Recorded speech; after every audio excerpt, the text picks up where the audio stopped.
இந்த ஆட்சி வந்ததற்கு பிறகு கஞ்சாவினுடைய பழக்கத்தினால் மிகப்பெரிய கொடுமைகள், கலவரங்கள், பாலியல் ரீதியான குற்றங்கள் மக்களுக்காக அரசியல் தளத்தில் இயங்குகிறதா அல்லது கருணாநிதி குடும்பத்தை காப்பாற்றுவதற்கு நேருக்கு நேர் உட்கார்ந்து கேட்கிற கேள்விகளில் பதில் சொல்ல முடியாது அப்படிங்கிறது. பெரிய பகுத்தறிவுவாதி, கல்வியில் புரட்சி செஞ்சிட்டோம், அதில் புரட்சி செஞ்சிட்டோம், ஒன்றும் இல்லையா.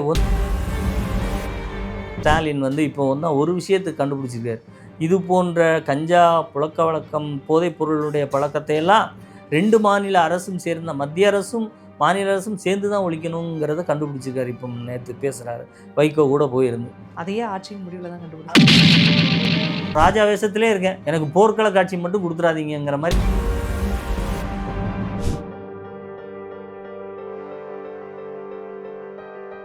டேக் ஒன் நேயர்களுக்கு வணக்கம். இன்றைய அரசியல் கலந்துரையாடலுக்காக நம்மோடு இணைந்திருக்கிறார் வழக்கறிஞரும் அதிமுகவினுடைய செய்தி தொடர்பாளருமான திரு அதிவீர ராமபாண்டியன் அவர்கள். வணக்கம் சார். வணக்கம். இப்போ கடந்த 2 மாதங்களுடைய நிகழ்வுகளை பார்த்தோம் அப்படின்னாலே திமுகவினுடைய நிர்வாகத்திறன் எந்த அளவுக்கு இருக்குன்னு தெரியுதுன்னா, எல்லா இடத்துலையும் போராட்டம். தேர்தல் வாக்குறுதிகளா இதை கொடுத்தீங்களே, உங்களுடைய ஆட்சி காலமே முடிய போதே, எங்கன்னு சொல்லி பண்ணிட்டு இருக்காங்க. இப்போ சமீபத்தில் மா சுப்பிரமணியன் அவர்கள் செய்தியாளர்களை சந்தித்து பேசும்பொழுதுமே தமிழகத்துல கஞ்சாவுடைய புழக்கமானது ரொம்ப கம்மியா இருக்கு, யாராவது ஒருத்தரை சொல்லுங்கன்ற மாதிரி சொல்லியிருந்தாரு. அது சொல்லி ஒரு சில தினங்கள்லேயே நம்ம பார்க்க முடிந்தது ரயில் நிலையத்தில் நடந்த ஒரு மிகப்பெரிய ஒரு சம்பவம், ஒரு பூதாகர பிரச்சனையாகவே இருந்துச்சு. இது எல்லாமே திருப்பி திமுக ஆட்சி அமைக்க முடியும்னு நினைக்கிறீங்களா? இல்லை மேடம், அந்த வகையில் மக்கள்லேருந்து, மாணவர்கள்லேருந்து, பெண்கள்லேருந்து எல்லோருமே ஒரு பதட்டமான நிலையை உணர்றாங்க.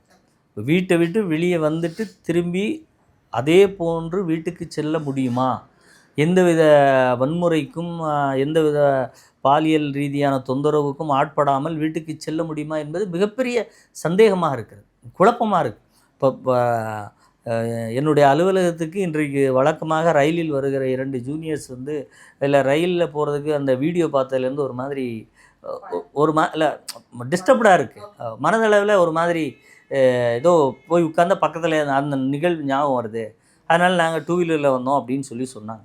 அப்போ இந்த அளவுக்கு அது ஒவ்வொரு மனிதனுடைய மனத்திலும் எவ்வளோ ஒரு தாக்கத்தை ஏற்படுத்தியிருக்குன்னு பாருங்கள். அதை நீங்கள் இனிமேல் பதிவேற்றம் செய்யாதீர்கள், இப்படி ஒன்று நடந்ததையே வெளிக்காட்டி கொள்ளாதீர்கள்னு சொல்ல இந்த அரசு முற்படுதே ஒழிய, அதை நிறுத்துவதற்கு, இதை திருத்துவதற்கு என்ன நடவடிக்கை? இது முதல் முறை நடக்கிறதா? இதே கஞ்சா குடித்து விட்டு விருதுநகர் பக்கத்தில் ஒரு காவலரை அடித்தாங்க. அதுக்கு அடுத்த நாளே திருப்பூரில் ஒரு காவலரை ஒரே ஒரு பையன் இந்த மாதிரி போதையுடைய இன்ஃப்ளூயன்ஸால் காவலரை விரட்டி அடிக்கிறார்.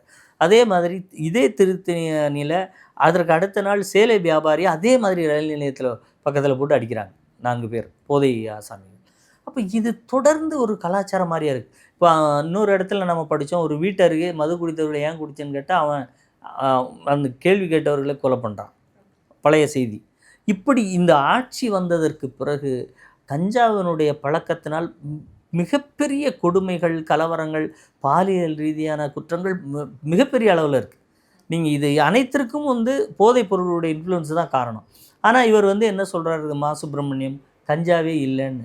கஞ்சா இல்லைங்கிறாரு. ஸ்டான்லி ஹாஸ்பிட்டலில் அவருடைய துறையின் கீழ் இருக்கிற மருத்துவமனையில் ஒரு கஞ்சா செடி இருக்குது மேடம். கஞ்சா செடி வளர்ந்துருக்கு. இதுக்கு அது குறித்து கேட்டால் அது எப்படி வளர்ந்ததுன்னு யாருக்கும் தெரியாது அப்படின்னு சொல்கிறோம். இது எப்படி இருக்கிறது? கஞ்சா பயிரிடப்படவே இல்லைன்னு சொல்கிறது ஒன்று, சுகாதாரத்துறையினுடைய மருத்துவமனையில் ஒரு கஞ்சா செடி இருக்குதுன்னு சொன்னால் அப்போ நீங்கள் சொல்கிறதெல்லாம் எப்படி எடுத்துக்கிறது? சரி, கஞ்சா ஒவ்வொரு மாவட்டத்திலும் இந்த ஆண்டு இத்தனை கிலோ கஞ்சா நாங்கள் எரித்து அதை நாசம் அழிக்கிறோன்னு சொல்லி இந்த டிசம்பர் 30ஆம் தேதி 31ஆம் தேதி எவ்வளோ கிலோ கஞ்சா அழிக்கப்பட்டிருக்குன்னு ஒவ்வொரு மாவட்டத்திலும் டேட்டா வைஸ் கொடுக்குறாங்க பேப்பரில். அப்போ அப்படி இருக்கும்போது கஞ்சா குறைஞ்சிருச்சு, நாங்கள் பழக்கம் இல்லை, இங்கே கிடைக்கலன்னு இவர் எந்த உலகத்தில் வேறு எதுவும் எங்கேயும் போயிட்டு வந்திருக்காரா, இல்லை செலக்டிவ் அம்னிசியா 4 வருஷம் எதுவும் நடந்ததெல்லாம் மறந்துட்டாரா திடீர்னு? 4 வருஷம் இல்லை, அதற்கு 2 நாட்களுக்கு முன்னாடி நடந்த அந்த கஞ்சாவினுடைய இன்ஃப்ளூயன்ஸ்னால் இது போன்று ஒரு வட மாநிலத்தவரை இப்படி 4 பேர் பண்ணுறாங்கன்னு சொன்னால் அதில் காவல்துறை என்ன சொல்லுது, அப்படி ஒரு இன்ஃப்ளூயன்ஸ் இருந்ததாகவே தெரியலங்க. கஞ்சா இன்ஃப்ளூயன்ஸ், போதையெல்லாம் இல்லை. அப்போ போதை இல்லாத இந்த 17 வயதில் இருக்கக்கூடியவர்கள் இது போன்ற வெறி செயலை செய்திருந்தால் கஞ்சாவை விட கொடூரமான குற்றம் நிகழ்த்தக்கூடிய எண்ணம் வளர்ந்துருக்குன்னு அர்த்தமா? இப்போ கஞ்சா வளர்ந்ததை விட இது ஒரு பாய்சனஸ் ட்ரீயா? எவ்வளோ பெரிய அது கொடூரம் அது. இப்போ இதையெல்லாம் ஒப்பிட்டு பார்த்தா இந்த அரசனுடைய ஸ்டேட்மெண்ட்டுலேருந்து கொடுக்கறதுலேருந்து இதையெல்லாம் பார்த்தோம்னா அது சட்டம் ஒழுங்கிலிருந்து அனைத்திலும் மிகப்பெரிய தோல்வியை இந்த திமுக அரசு சந்திச்சிருக்குங்கிறத நம்ம பார்க்க முடியுது இல்லையா? அது குறித்து வரக்கூடிய தரவுகளும் தகவல்களுமே இன்னும் ஒரு மக்களிடம் அச்சத்தை ஏற்படுத்தும் விதமாக தான் இருக்குது. எங்கேயாவது நம்பிக்கை கொடுக்கக்கூடிய வகையில் இருக்கா? ஒரு நிகழ்வில் இப்படி நடந்தது, இதை சரி செய்தோம், இல்லை இப்படி நடந்தது, இதற்கு முயற்சி செய்கிறோம், இதை தடுப்பதற்கு முயற்சி செய்கிறோம். இப்போ கடைசியில் ஸ்டாலின் இப்போ ஒரு விஷயத்தை கண்டுபிடிச்சிருக்கார். இது போன்ற கஞ்சா புழக்க வழக்கம் போதைப் பொருளுடைய பழக்கத்தையெல்லாம் 2 மாநில அரசும் சேர்ந்த மத்திய அரசும் மாநில அரசும் சேர்ந்து தான் ஒழிக்கணுங்கிறத கண்டுபிடிச்சிருக்காரு. இப்போ நேற்று பேசுகிறாரு, வைகோ கூட போயிருந்து. அதையே ஆட்சியின் முடிவில் தான் கண்டுபிடிச்சு. ஆமாம், அதுதான் சொல்ல வரேன். அதை இப்போ தான் கண்டுபிடிச்சிருக்கீங்களாப்பா? அப்போ இனிமேல் ஆட்சி முடிய போகிற நேரத்தில் இதை சொல்லி என்ன பிரயோஜனம்? இதை நீங்கள் எந்த அளவுக்கு நீங்கள் அவர்களோட இணைஞ்சு பணியாற்றியிருக்கணும்? இதை விட மிக கொடுமையான விஷயம் என்னென்னா, வைகோ யாரையெல்லாம் அழைத்து இந்த மது ஒழிப்பு, இந்த போதைப்பொருள் ஒழிப்புக்கு இந்த நடைப்பயணம் போகணுங்கிற ஒரு விவஸ்தையும் இல்லாமல் போச்சுங்கிறத நம்ம பார்க்குறோம். இந்த ஆட்சி வந்தோடனே எவ்வளவு போதைப் பொருட்களின் சந்தையாக தமிழ்நாடு மாற்றப்பட்டிருக்கிறதே. அது திமுகவை சார்ந்தவர்கள் பல நிர்வாகிகள் இந்த போதைப் பொருள் கடத்தில் பிடிபட்டிருக்காங்க. உச்சபட்சமாக அந்த 15,000 கோடிக்கு அவர் போதைப் பொருட்களை கடத்தி பிடிபட்டிருக்காங்க.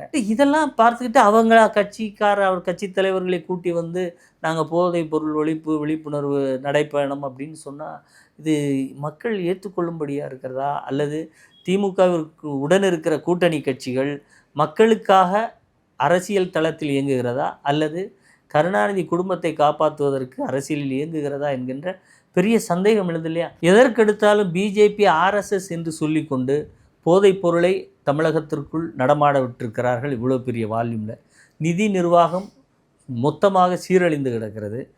பெண்களுக்கு எதிரான குற்றங்கள் பல வகையில் பெருகி இருக்கிறது. 50% அதிகரித்திருக்கிறதுன்னு சொல்கிறாங்க. வெளியே யாரும் நடமாட முடியல. மாணவர்களுக்கு எதிரான குற்றங்கள், அதே மாதிரி மது கல்லூரி விடுத்து பள்ளியில் படிக்கக்கூடிய மாணவிகள் மது குடிக்கிற நிலைக்கு இந்த கலாச்சாரத்தை இவங்க வளர்த்து விட்டுருக்காங்க. இப்படி ஒவ்வொன்றிலும் நீங்கள் பார்த்தீங்கன்னா பிஜேபி ஆர்எஸ்எஸ் என்ற வார்த்தையை சொல்லிவிட்டு இளைய தலைமுறையை ஒட்டுமொத்தமாக அவர்களுடைய சிந்தனை ஓட்டத்திலும் பழக்க வழக்கத்திலும் மிக மோசமாக கொண்டு போய் விட்டுட்டாங்கல்ல. இதை தாண்டிய பயங்கரவாதமாக நாம் ஆர்எஸ்எஸ்ஸையும் பிஜேபியும் பார்க்கணுன்னு ஒரு கட்டமைக்கிறாங்களே. இங்கே இந்த இளைஞர்கள் சமுதாயமே சீரழிந்து விட்ட பிறகு நீங்கள் என்னத்தை செய்ய முடியும்? அப்போது இவர்கள் சொல்லுகிற, அதாவது பிஜேபி ஆர்எஸ்எஸ்னு ஒரு டைரக்ஷன் அங்கே காமிச்சிட்டு இங்கே தமிழகத்தினுடைய எதிர்காலம் என்று சொல்லக்கூடிய இளைஞர்களை நாசமாக்குகின்ற வேலையில் மிக தீவிரமாக இறங்கியிருக்காங்க இல்லையா? அதை கட்டுப்படுத்த தவறி இருக்காங்க இல்லையா? அப்படி இருக்கிறவர்கள் நம்பி இனி வாக்கோ ஆட்சியோ கொடுத்தால் எதிர்கால தமிழ் சமுதாயம் ஒரு நல்ல இளைஞர் நல்ல வாழ்க்கை முறையை 100% இழக்கும் என்பதும் இப்போ சமீபத்தியமாக இந்த 4.5 ஆண்டுகளில் நடந்த ஒவ்வொரு நிகழ்வும் சொல்லும், ஒவ்வொரு நாளும் சொல்லும். கொலைகளுடைய எண்ணிக்கையிலிருந்து ஒட்டுமொத்தமாக, அதாவது வாழ்க்கை முறையிலே ஒரு மிகப்பெரிய மாற்றத்தை இந்த 4.5 ஆண்டுகளில் பயத்துடன் கூடிய மாற்றத்தை தமிழ்நாட்டு மக்கள் உணர்றோம். இது எல்லா தரப்பும் தான், வயது வித்தியாசமே கிடையாது. இர்ரெஸ்பெக்டிவ், குழந்தையிலிருந்து முதியவர் வரை ஏதாவது ஒரு வகையில் ஏதாவது ஒரு நிகழ்வில் தொடர் பாதிப்பில் இந்த அரசினுடைய அலட்சியத்தால் அஜாக்கிரதையால் செயலற்ற தன்மையால் அனுபவித்து கொண்டே இருக்கும். இதுதான் யதார்த்தமாக அன்றைக்கி நடந்தது. இந்த போதை பிரச்சனை மட்டுமே இல்லை சார், திமுகவினுடைய ஆட்சி காலத்தில் முன்னாடி இருந்த ஆட்சி காலத்துலையுமே எடுத்துக்கிட்டாலும் காவல்துறையுடைய அராஜக போக்கு இப்போவும் எடுத்துமே, கவினுடைய லாக்அப் டெத் மரணம் நடந்துச்சு, எதுவுமே ஒரு ஸ்டெப் இல்லை. இந்த மாதிரியான ரவுடிசம் அதிகமாக பல குற்றச்சாட்டுகள் நிகழ்ந்துட்டே தான் இருக்குது. அவங்களுடைய தரப்புலேருந்து எந்த ஒரு முயற்சிகளும் எடுக்கப்பட்டது போல தெரியல. ஆட்சி ஒவ்வொரு முறையெல்லாம் எப்பப்போ நடக்குதோ அப்பப்பெல்லாம் இந்த பிரச்சனையுமே நீண்டுக்கிட்டு தானே போகுது பேரலா. இல்லை, திமுக ஆட்சி வருகிற போது காவலர்கள் ஒரு இன்டிஃபரண்டாக மாறிடுறாங்க. இப்போ அதிமுக ஆட்சியிலையும் இதே காவலர்கள் தான். ஆனால் இயக்குபவர்கள் யார்? ஒரு மெத்தன போக்கு. அந்த மெத்தன போக்கால் உடனடியாக புரிஞ்சுக்கிறாங்க. அதாவது ஒரு முதலமைச்சர் அல்லது காவல்துறை அமைச்சர் என்ன நடவடிக்கை எடுக்கிறார், என்ன பேசுகிறார், எப்படி நடந்து கொள்கிறார், இதெல்லாம் அட்மினிஸ்ட்ரேட்டிவ் ரீதியாக சில மொழிகள்னு அர்த்தம். அதுதான் இவருடைய நடவடிக்கை கிடுக்குப்பிடின்னு நம்ம சொல்கிறது, கெடுபிடியான அமைச்சர் அப்படின்னு நம்ம சொல்கிறோம்ல. இதெல்லாம் அவர்கள் எடுக்கிற தீர்க்கமான முடிவின் அடிப்படையிலாம் அப்படி சொல்லுவோம். இங்கே பொம்மை முதலமைச்சர்னு ஒரு சொல்லாடல் மிக பிரபலமாக ஆயிடுச்சு. அப்போ இதை காவல்துறை எப்படி எடுத்துக்கும்? நம்ம என்ன செஞ்சாலும் இந்த டேட்டா அவருக்கு போய் திருப்பி வர்றதுக்குள்ளே நாம் நினைத்ததை சாதிச்சுட்டு போயிடலாங்கிற நிலைமைக்கு அவங்க வந்துட்டாங்க. அதனால தான் ஒரு திருவண்ணாமலைக்கு பக்கத்து மாநிலத்திலிருந்து வந்த ஒரு பெண் தன்னுடைய தாயாரோடு வருகிறார். தாயின் கண்ணெதிரே பாலியல் ரீதியாக 2 காவலர்களால் துன்புறுத்தப்படுகிறார். அது எவ்வளோ பெரிய கொடூரம்! இது காவல்துறைங்கிறது பெண்களுக்கும் பொதுமக்களுக்கும் பாதுகாப்பு கொடுக்க வேண்டியது. அந்த காவல்துறையில் இருக்கக்கூடிய காவலர்கள் இத்தகைய செயலில் ஈடுபடுகிறார்கள் என்றால், அப்போ காவல்துறையை சார்ந்தவர்களுக்கு காவல்துறை அமைச்சர், முதலமைச்சர் மீது என்ன ஒரு எண்ணம் இருக்குது? இது ஒரு காமன் மேன் செஞ்சால் அது எங்களுக்கு எப்படிங்க கண்டுபிடிக்க முடியுங்கிறீங்க. காவல்துறையில் இது போன்று பெண்களுக்கு எதிரான குற்றத்தை தடுக்கணும்னு சொல்லி அவங்கள அனுப்புகிறீங்க. அதிகரிச்சுக்கிட்டு இருக்குன்னு ஒவ்வொருத்தரும் மீட்டிங் போட்டு சொல்கிறீங்க. அதுலேருந்து 2 பேரும் இப்படி பண்ணுறான்னா அப்போ அது அவங்க சொல்கிற செய்தி என்ன? உங்களால் நிரூபிக்க முடியாது, நான் இப்படி பண்ணாலும் உங்களால் என்ன செஞ்சிட முடியும்? அப்போ இப்படி காவல்துறையில் குற்றத்தை தடுப்பதற்கான பயிற்சிகள் கொடுக்கக்கூடிய இடத்துல இப்படி இருக்குதுல்ல. அடுத்து பள்ளி கல்லூரிகளில் மிக மிக மோசமாக இருக்குல்ல. இந்த ஆட்சி காலத்தில் மட்டும் பள்ளி கல்லூரியில் ஆசிரியர்களால் பாதிக்கப்பட்ட மாணவிகள் மிக அதிகமாக இருக்காங்களே. அப்போ இதெல்லாம் எதை காட்டுகிறது? இந்த அரசு அதிகாரிகளை ஒன்றும் செய்யாது. இந்த அரசு அதிகாரிகளுடைய எந்த ஒரு செயலையும் கடிந்து கொள்ளாது. ஏன்னா அந்த அரசு அதிகாரிகள் ஓட்டுவர்களுக்கு தேவை என்று அவர்கள் நினைக்கிறார்கள் என்று சொல்லிக்கொண்டு ஏதோ ஒரு மாயையில் அப்படி இருக்காங்கன்னு தான் நினைக்க முடியும். இதெல்லாமே அதான் தெளிவாக சொல்கிறாருந்தா ஒரு ஆட்சியாளர், ஒரு முதலமைச்சர் அல்லது அந்தந்த துறை சார்ந்த அமைச்சர்கள் அதில் தெளிவாகவும் தீர்க்கமாகவும் மக்கள் நலனில் அக்கறையோடு இருக்கிறார்கள் என்கின்ற செய்தியை முதல்ல கடத்தணும். அந்த செய்தி கடத்தப்பட்டால் இது போன்ற குற்றங்கள் தானாக குறையும். அதை தான் இது தொடர்ந்து நாங்கள் எல்லோரும் சொல்கிறோம். இந்த சொல்கிறதுக்கு உண்டான வீரியம் என்னங்கிறதுக்காக திருப்பி சொல்ல வேண்டிய கட்டாயம் இருக்கிறது.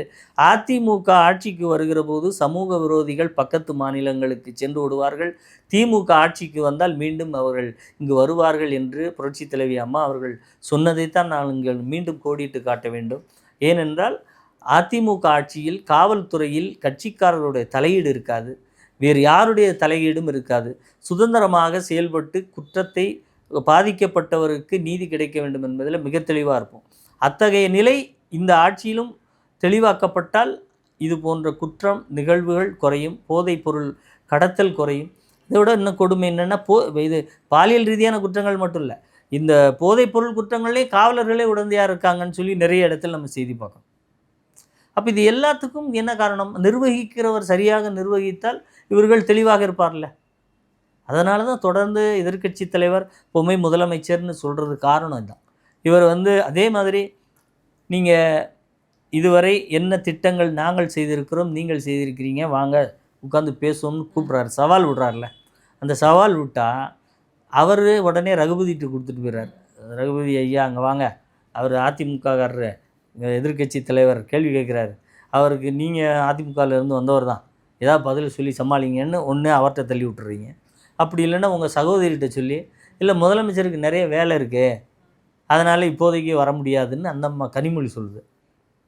எப்படியெல்லாம் ஜகா வாங்குறாங்க பாருங்கள். உட்கார்ந்து தெரிஞ்சிரும்ல, நேருக்கு நேர் உட்கார்ந்து கேட்குற கேள்விகளில் பதில் சொல்ல முடியாது அப்படிங்கிறத தெரிஞ்சுக்கிட்டு ஒரு டிபேட்டுக்கு கூட வர முடியாதவங்க நாங்கள் பெரிய பகுத்தறிவுவாதி, கல்வியில் புரட்சி செஞ்சிட்டோம், அதில் புரட்சி செஞ்சிட்டோம். ஒன்றும் இல்லையா, உட்கார்ந்து விவாதிக்கிறதுல என்ன இருக்குது உங்களுக்கு? 1 to 1 விவாதிக்கிறதுல என்ன பிரச்சனை? அப்போ எவ்வளவு தப்பு தண்டா செஞ்சுருந்தால் வர்றதுக்கு தயங்குறீங்க நீங்கள்? அதிமுக ஒன்றும் செய்யலைங்கிற, நாங்கள் கூப்பிட்றோம் ஓப்பனாக வாங்க டிஸ்கஸ் பண்ணுவோம்னு, வரமாட்டாங்க. இன்னும் அவர் பையனை வேறுகிட்ட சொல்லி வேறு ஏதாவது பதில் சொல்லுங்கப்பா, என்னை மட்டும் விட்றாதீங்க, எழுதி கொடுங்க, நான் படிச்சுட்டு போயிட்டே இருக்கேன், அது என்னுடைய தொடர்ச்சி என்கிட்ட வரக்கூடாது, வந்தால் எனக்கு தெரியாது அப்படிங்கிற மாதிரி தான் இருக்குது. அப்போ இதை எல்லாத்தையும் நீங்கள் அவர் துறை சார்ந்த அந்த ஆட்சி ரீதியாக அப்ளை பண்ணி பாருங்கள். நான் ஒரு ராஜா வேஷத்துலேயே இருக்கேன், எனக்கு போர்க்கள காட்சி மட்டும் கொடுத்துடாதீங்கிற மாதிரி இருக்கா இல்லையா? அதாவது இந்த பொருளை சொல்லலை, பட் இருந்தாலும் திருடனை பார்த்து ராஜமொழி மொழின்னா முழிக்க முடியாது. மக்கள் நலன் இல்லாதவர்களை முதலமைச்சராக்குனா முதலமைச்சராக இருக்கலாம், ஆனால் மக்கள் நலனோடு இயங்க முடியாது. அதுதான் இதோட யதார்த்தமான தன்மை. அப்படி இருந்திருந்தால் இன்றைக்கு தமிழக மக்கள் இவ்வளவு பரிதவிப்புக்கும் பேரபாயத்திற்கும் உட்பட்டவர்களாக இருந்திருக்க மாட்டார். நிச்சயமா. தொடர்ந்து அரசினுடைய அலட்சிய போக்கு, இந்த மெத்தனத்தன்மையோட செயல்பட்டது எல்லாத்தையுமே கண்கூடா பார்த்துட்டு இருக்கோம். இதை பார்க்கக்கூடிய மக்கள் வருகின்ற தேர்தல் மூலமா என்ன மாதிரியான முடிவுகளை கொடுக்க போறாங்க அப்படிங்கிறத பொறுத்திருந்து தான் பார்க்கணும். இவ்வளவு நேரம் உங்களுடைய அரசியல் தொடர்பான எல்லா கருத்துக்களையுமே என்னோட பகிர்ந்திருக்கீங்க. ரொம்பவே நன்றி சார். நன்றி.